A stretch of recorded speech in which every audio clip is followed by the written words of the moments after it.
જય દ્વારકાધીશ। મારા વાલા, હું એક ગામડિયાનો માણસ છું, એટલે મને કોઈ ગીત માતે કાતે વિડીયા બનાવતા નથી આવડતા।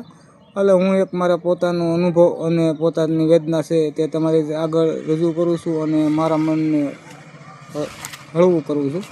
એટલે મા અને બાપ વસ્તુ શું છે ને, એ જીવતા ના ખબર હોય, ગયા પછી એનો અનુભવ થાય કે તમે આ સમયમાં ક્યારે પણ ગમે તે તકલીફમાં કે ગમે તેવું તમારી માથે તકલીફ થઈ ગઈ હોય અને લેણું થઈ ગયું હોય, કરજો થઈ ગયો, અને તમે જ્યારે મૂંઝાઈને બેઠા હોય ને ત્યારે બાપ હોય કે બાપ, મા હોય તો તમારા માથાથી ફેરવી અને એટલું જરૂર બોલશે કે બેટા કાંઈ વાંધો નહીં, કાલે ભગવાન બધું સારું કરશે, કાલે સારાવાના થઈ જાય।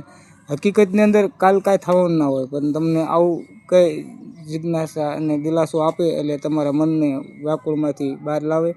અને આ માની તાકાત છે, બાપની તાકાત છે। તો લાઈક, ફોલો અને સબસ્ક્રાઈબ કરજો। આવી નવી વાત લાવ્યા કરીશ।